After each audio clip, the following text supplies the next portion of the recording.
Well, 2026 has just begun. Normally, I would say that probably we're stepping into the unknown because we don't know what to expect in the world of wrestling. I know people can guess, try to have excitement, what's going to bring in, but let's see how things will roll in. For today, as you probably can guess, many promotions have begun their first day of 2026. The first one we're going to be reviewing is Pro Wrestling Noah. They started with their first show at Nippon Budokan, I believe, and they had the New Year's, basically featuring, of course, title matches and special matches. So I can't wait to review that for all of you. And then, of course, we move on with Ring of Honor. Of course, I didn't think that was going to happen, but it did. And there was a very special main event, a fight without honor. We have, of course, Dalton Castle and the Outrunners taking on MXM TV. So this is going to be one hell of a battle. And then finally, of course, TNA. Well, as you probably remember what happened last week, Santino Marella was betrayed by his own daughter. And of course, we're dealing with, of course, NXT once again, tried to claim it. But however, we're also on the road to Genesis. But as you probably know right about now, TNA are only 1 week away to make their debut at the AMC. Basically, that's going to be a lot of excitement for everybody. So this is the unknown we're stepping into right now. But of course, as always, we'll wrap up our episode as usual with some news updates to give you guys updates what's been happening in the world of wrestling, such as what events the promotions are throwing out, who's booked, what matches are set, including developments that are happening in the world of wrestling as we speak. So, let's get ready for another episode of Deleted Wrestle Zone.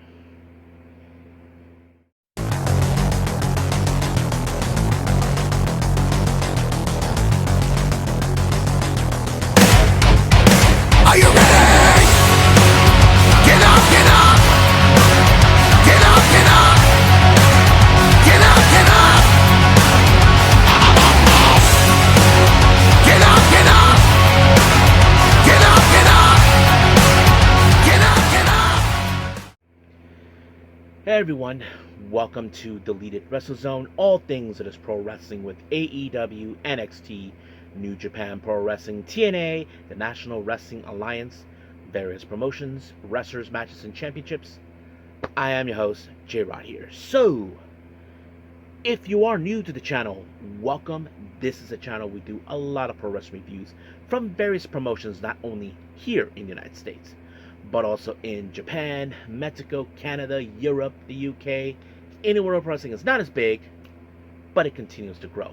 We also, of course, do discussion videos, talk about various topics such as the wrestlers themselves, the promotions, factions, storylines, whatever we want to talk about.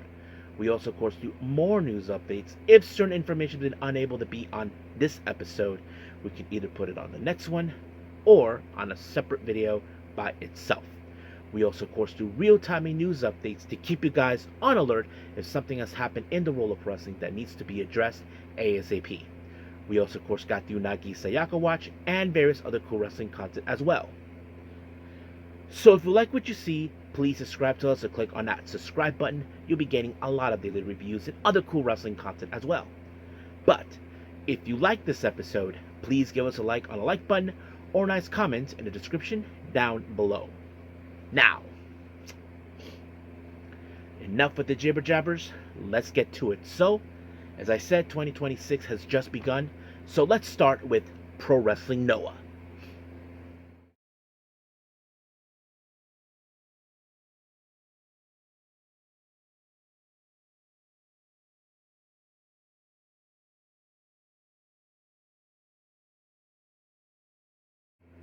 Alright, Pro Wrestling Noah. So as you know, 2026 is already here.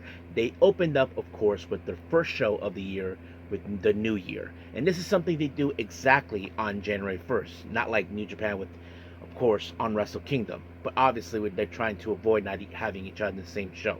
But anyway, we opened up with championship match. We have the GHC Junior Heavyweight Tag Team titles on the line in a three-way. First team, we have Shuji Kondo and Eita versus All Rebellion, consisting of Kai Fujimura and Alejandro And then there's the champions, of course, Los Intocables, I think that's it called, featuring Adaiki, Odishima, and Daga.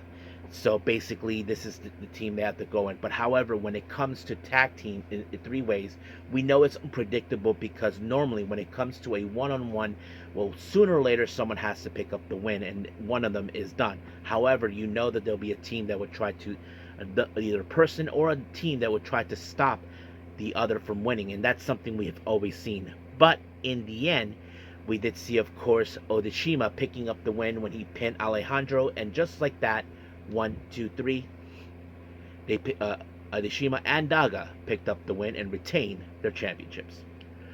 Now, our next match, we have a very interesting 8-man tag match. We have, of course, Murder Grandpa the King Minoru Suzuki teaming up with Junta Miyawaki, Shuhei Takiguchi, and Kazuyuki Fujita. But however, recently there's been some, let's just say, some tensions between Suzuki and Fujita. But however, the opponents they're facing are the most, how do I say, hated group in Noah. We're talking about Team 200X, consistent, of course, of Jun Masaoka, who I did not know he joined. Then, of course, Tadasuke, Takashi Sugiura, and Masa Kitamiya. Now, of course, when it comes to Team 200X, they are the most selfish group ever. They basically cheat their way through. Now, we did see, of course, Yoshitatsu, who is a member of the group, mostly like the manager. Let's just say he's been interfering, trying to stir problems they shared the win. And that's exactly what happened. But later we did see, of course, Kitamiya picked up the win by using the Stranglehold Gamma onto Miyawaki, and just like that, it was over by submission. But the commentators, they made a compelling argument that this only sooner or later Kitamiya will make his way back to the GHC Heavyweight Championship constituency. So we'll see where that goes. Now, many of you may not know this. I don't know when this happened. I don't know if they do have a partnership. There was, in fact, a Progress Championship. If you guys are not familiarized with this belt, this promotion is a promotion based out of the UK called Progress Wrestling. Now, this one and RevPro are two of the tops, in my opinion, in the UK. If anybody disagree with me, please leave a comment down below and try to correct me, because sometimes I like to be wrong. But anyway, I don't know if there's a partnership with these guys anyway, but I know that Inamura actually went there. Anyway, their champion Will Cross defends his belt against Sax Huxley. So it's kind of interesting. But however, this was a personal match between both Huxley and Cross. Basically, it didn't matter who was going to walk out as winner as long as someone gets their little pound of flesh. Now, of course, these guys are heavy hitters. They're basically were trained to take each other out by using enough power to put one the other. But in the end, it was, of course, Saxon Huxley with the neck nangling bomb, kind of like a choke bomb or something, or choke power bomb, whatever, how you want to call it. That was to seal the deal right there, and that allowed to Saxon Huxley to become the new Progress Atlas champion. So that is pretty cool right there. Now, our next match, we have a very interesting one. We have Hajime Ohara, Hiroki, Mohamed Yane, and Atsushi Kotoge, also known as, of course, these guys together as Team Noah.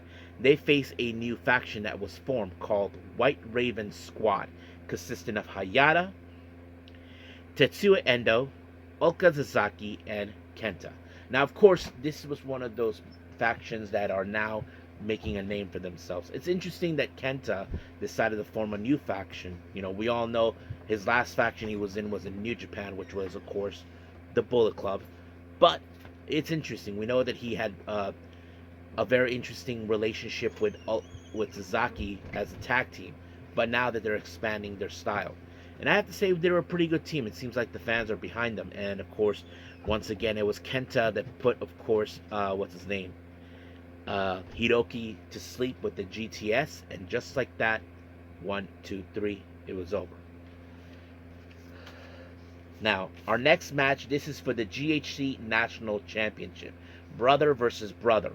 Alpha Wolf faces his little brother, Dragon Bane, for this championship. Now, of course, we all thought this was going to be a very interesting match due to the fact that their lucha libre style has always been impressive by the Japanese folks. And of course, we have seen brothers versus brothers. Of course, they bring out the best out of each other. But however, something has changed out of nowhere. We don't know what the hell was going on. Yoshitatsu showed up.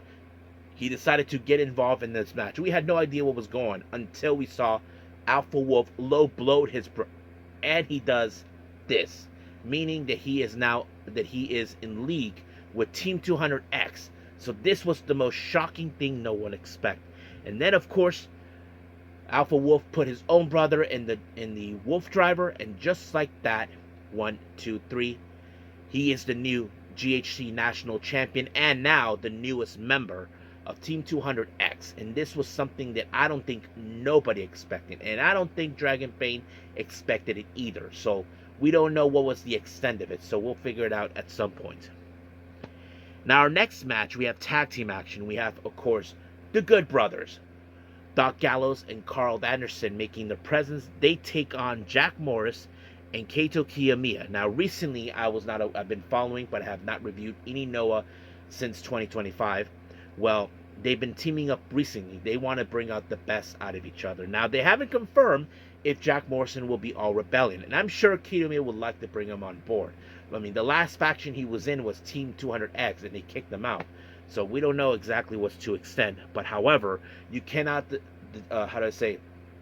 deny that the experience that Gallows and Anderson have together as a tag team for many years played a good factor. And they put, of course, what's his name, Morris in the Magic Killer, and then of course the roll up Magic Killer, and of course it was Carl Anderson that picked up the win by pinfall. 1, 2, 3, done. And so it just became a little too sweet for them to win. Now our next match is the GHC Tag Team Championship. Not the junior heavyweight, but this one is the heavyweight title. The tag team champions, Keno and Naomichi Marufuji, teaming up. Now these guys are pillars of their own generations, but they're facing against Bushi and of course a mystery partner, and nobody knew who it was. But however, this is where things got a little crazy. People were speculating it was Tetsuya Naito. And the one person who was not happy to see him there is none other than, of course, Keno. Now, for those who may not remember, Keno, when he was the leader of Congo, decided to stir things up with New Japan. And not to mention, he caused Noah to lose, of course, to Los Ingorbenables de Japón. And he has a grudge to take on. Now, of course, people probably ask, are there full-time members of Noah? Well, we know there will be wrestling outside of Noah. That's something that is. But however, how would this happen? I mean, some people recently say that this match wasn't that good.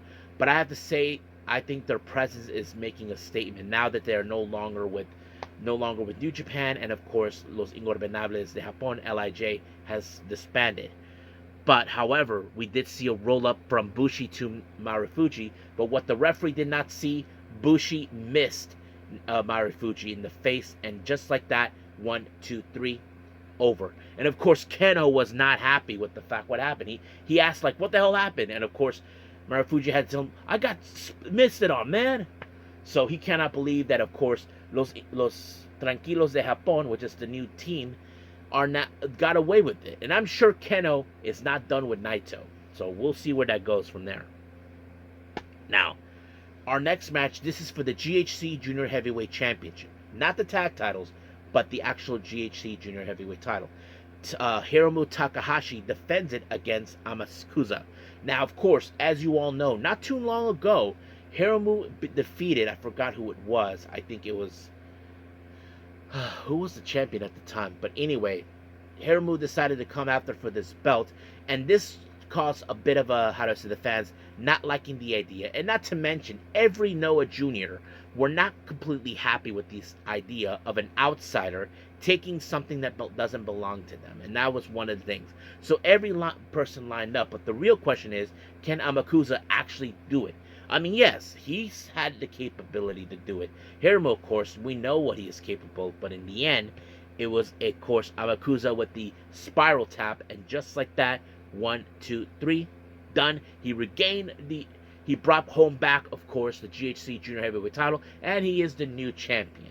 Now, obviously, when it comes to winning a championship, there are times in every moment there will always be a challenger in the weights. Well, apparently, one half of the GHC Junior Heavyweight Tag Team Champions, Daiki Odashima, well, let's just say he put himself in the front of the line and asked for a championship match. Well, looks like it's going to happen. So we'll see what happens. So hope he's prepared because he is hoping to become double champion. So let's get to it now. Now our main event is the GHC Heavyweight Championship. This is the top title, boys and girls. We have Osawa, who is the previous champion.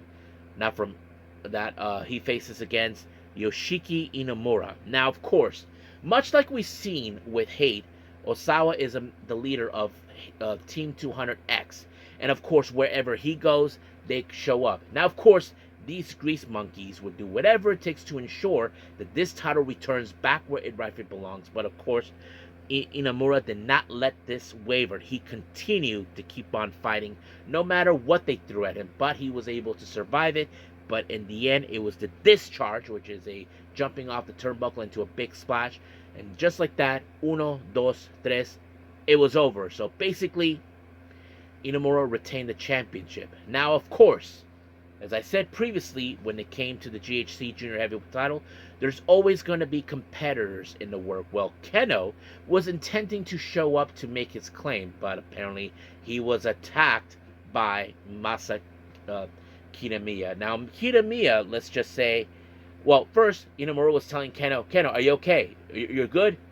He was not okay, but Kitamiya tells him, dude, I trained you for who you are, and here you are speaking in both English and Japanese. So he feels like that this guy is insulting. But it is who Inamura is. You can't deny how he acts. So he is now making a claim now for the GHC heavyweight title, a title that he's been longing for. But we will see what happens. Now, I wouldn't be surprised if somehow he becomes the next person to obtain it.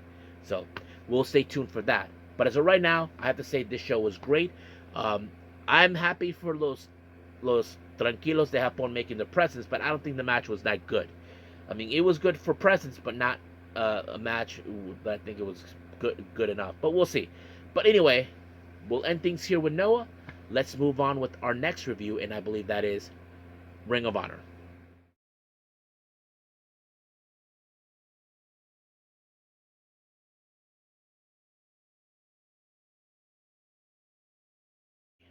Ring of Honor.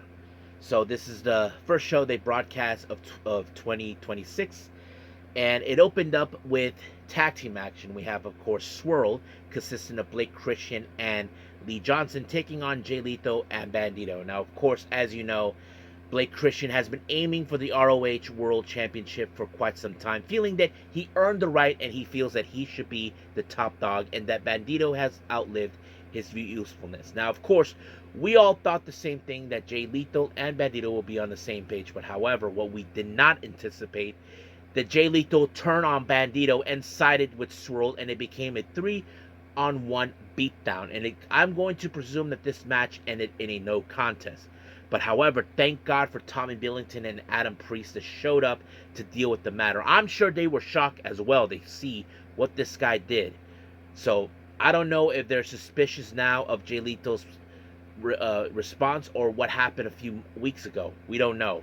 I'm sure Priest and Billington would want answers to Jay Lethal's betrayal. So we'll stay tuned for that. Our next match, we have the Bounty Hunter, Brian Keith, taking on Serpentico. Now, obviously, Serpentico has been well known, and of course, in both AEW and Ring of Honor, and so is Brian Keith. But however, Brian Keith, well, you all know him. He's out to collect the bounty. Well, that's exactly what he did. So he put Serpentico in the Tiger Soup driver, and just like that, 1, 2, 3, bounty collected.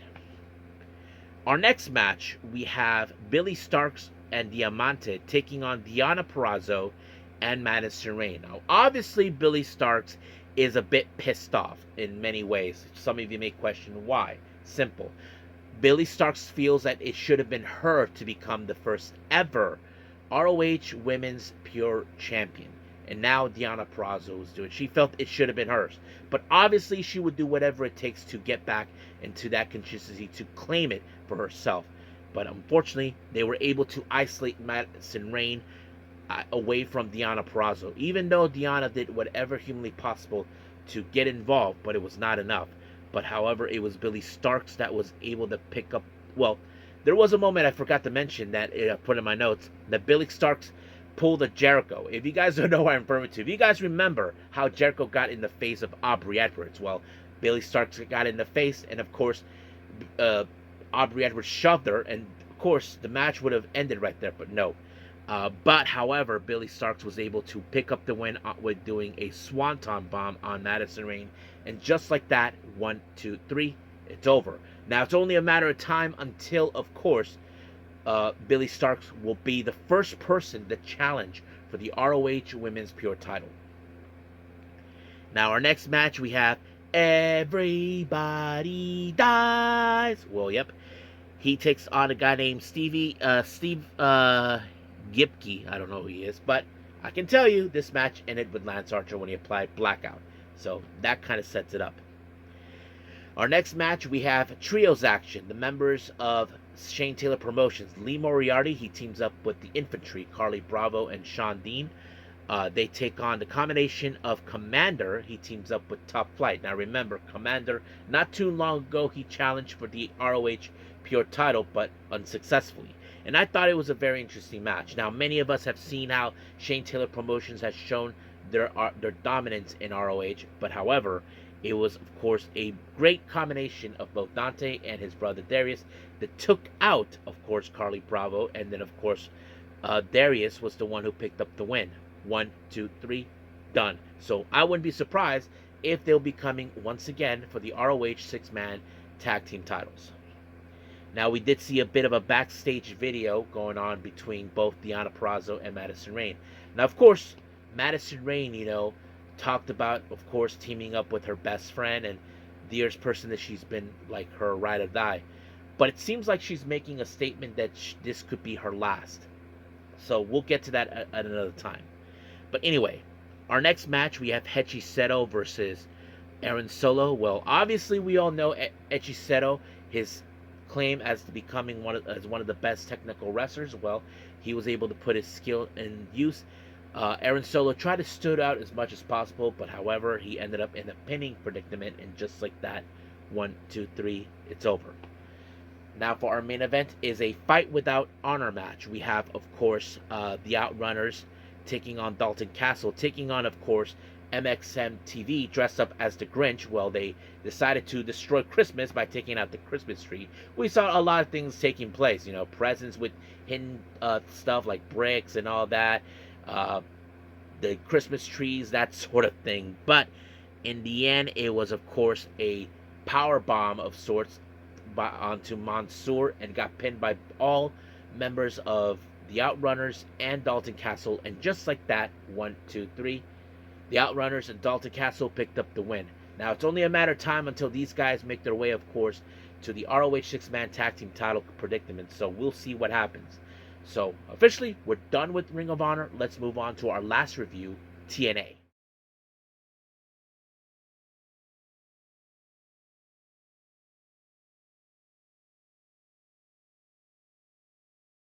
All right, TNA, first show of the year.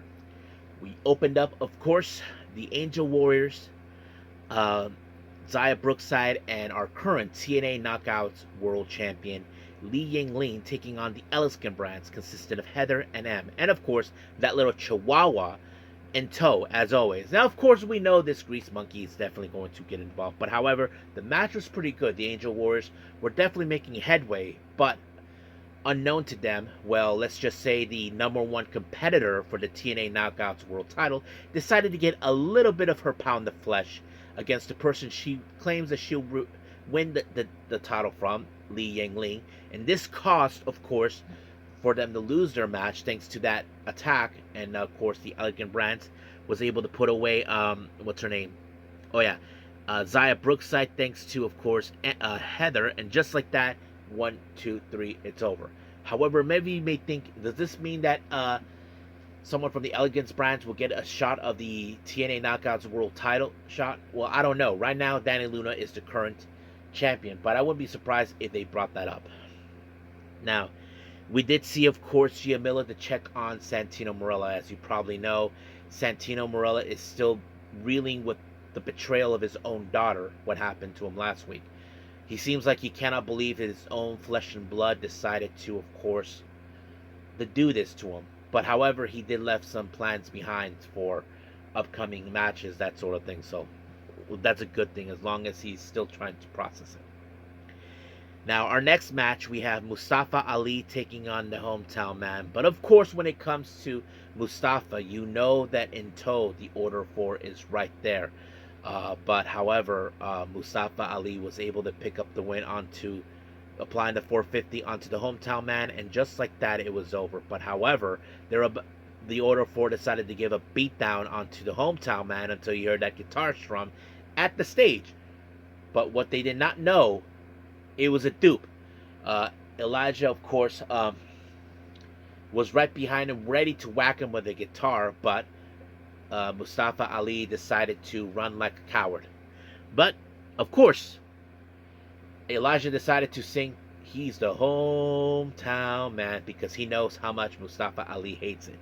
So apparently, Elijah just said he wants him in Genesis, so we can't wait to see that.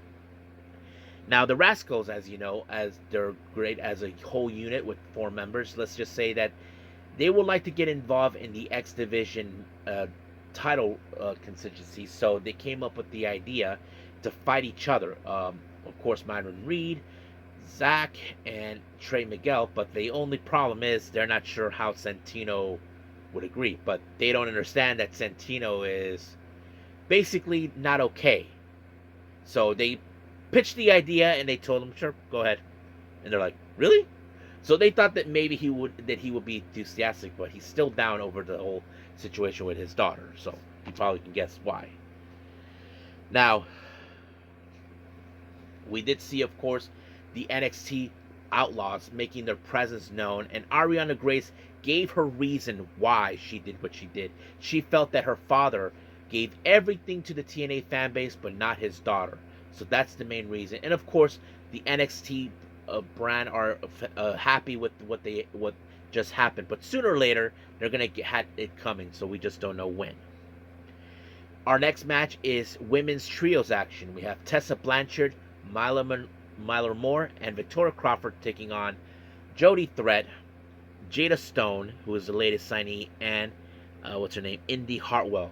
Now, of course, Mr. Stone, that little scumbag, was right there in tow as well, helping out Tessa, Moore, and Crawford. So basically, that sets it up. And of course, he did get involved. But I have to say, Jada Stone was mostly targeted because she was the new girl.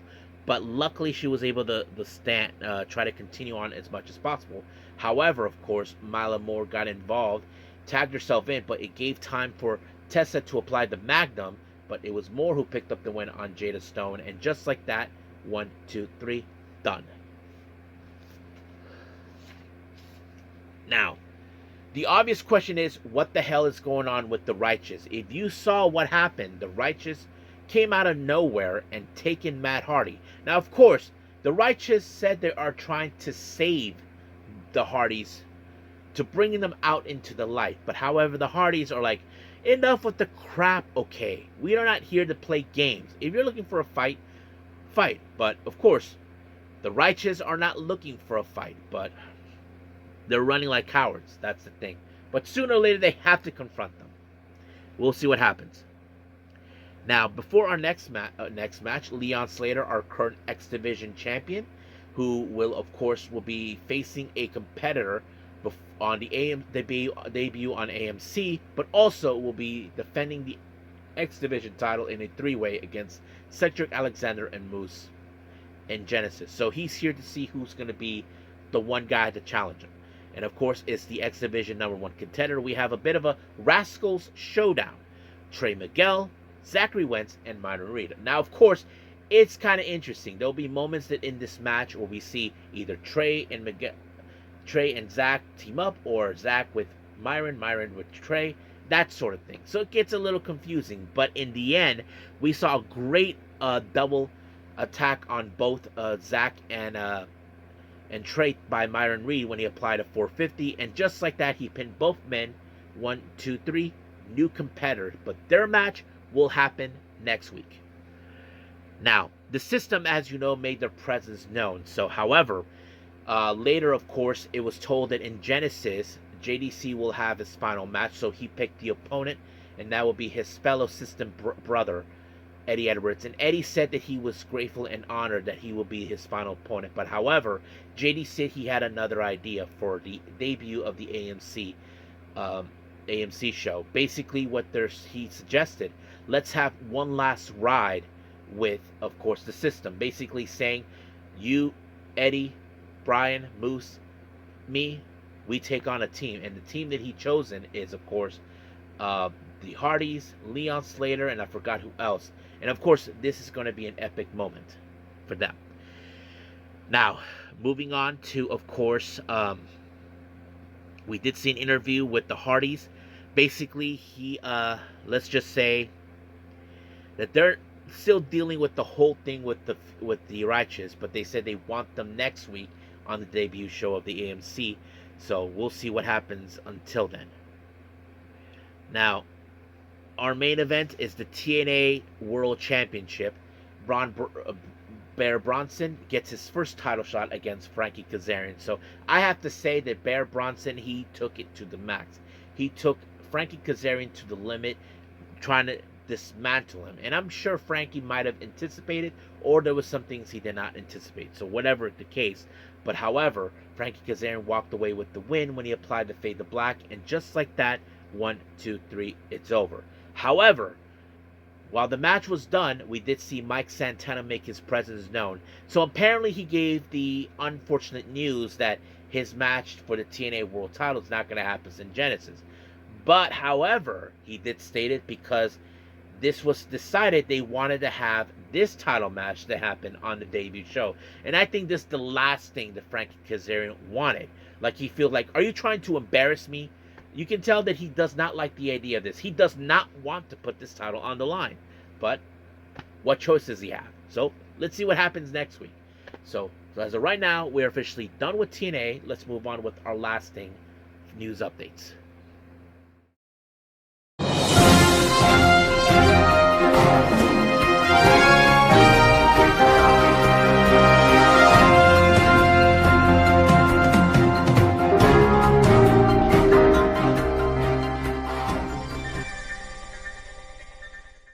Okay, so welcome to our news updates. So let's begin with upcoming events.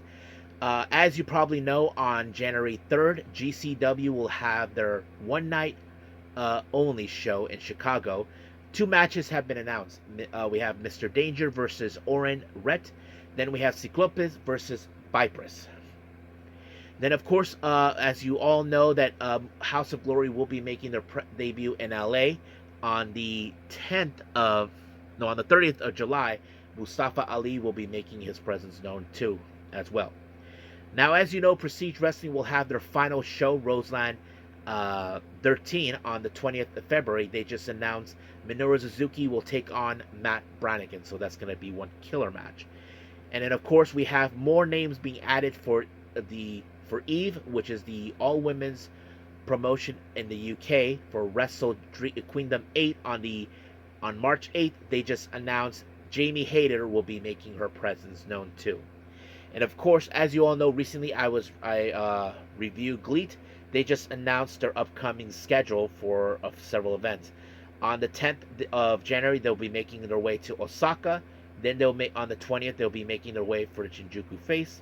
Then on the 25th, they will be in Nagoya. Then on February 8th in Osaka. February 11th back to Korkin. Then on the 8th of March, they'll be making their way to Shinkiba. Then on the 12th of March, Shinjuku Face. The 22nd of March, Osaka. And then finally on the 29th of April in Gunma. So that's pretty much it for upcoming events. So let's talk about some developments. We want to give congratulations on engagements, of course. Many of you may have heard or not about certain engagements that were mentioned. hold on, let me put some of that up here. Okay, the first one we have Tessa Blanchard with, and speaking, if you guys are not familiarized with him, he is a wrestler based out of Mexico and CML. We know they have dated for a while, so basically now they're engaged. So congratulations. We also heard that Kira Hogan and her partner Diamante are currently engaged. So congratulations, guys. Now, you may have heard that recently, since 2026 started, there's going to be some free agents now happening. Chris Jericho is amongst them. Then we have, of course, EC3, who was originally in NWA, and then there's Colby Corino, also who was NWA. So all these three guys are currently now free agents. Now we do know there's been a talk about Jericho returning to WWE maybe for a final run and possibly his retirement. So we'll see how that goes. Now, many of you remember Go Shiozaki, who recently left Noah. He appeared in All Japan Pro Wrestling. Well, it's now official, folks. He is now a full-time member of the All Japan Pro Wrestling roster. So that's pretty much what we get expected. Now, Madison Rain, well, apparently it was already official by saying that this was her last match she had. So it's now official about that. Mercedes Martinez, many of you know her. She is a wrestler who's been around for almost over a decade or more. Blakely, she's just announced that 2026 will be her last, so there'll be no contracts or anything. So basically, her final run. As you all know, WWE and TNA continue their partnership. It's now reported that their partnership will continue on till 2028, so basically 2 more years. But they are extremely happy with, of course, the working relationship between them, and of course, talent going back and forth from NXT to TNA, TNA to NXT, that sort of thing. Nao Kakuto has announced that she'll be making an appearance in Noah at the Korakuen Hall event on January 4th for Tokyo Pro Wrestling, and she's bringing, of course, another retiree, Yoshiko Hasegawa. So she's excited, and this will be on her personal YouTube. If you guys don't have her on YouTube, if you guys now Kakuta fans, well, you should mark it. So I think that's pretty much it for our news updates. So let's call it a day. Well, I hope everybody enjoys this episode. I'm glad that 2026 is starting. So let's see how things will go. So if you guys are excited for 2026, so am I. Now for our next episode, I'm not 100% sure what I'm going to do. I'm still debating on that, but we'll see. I may try to do some events from 2025 just to try to do what I can. But don't hold my breath on that. But as of right now, we'll end things here. Let's move on, of course. So until then, I will see you guys in the next DWZ time, same DWZ channel.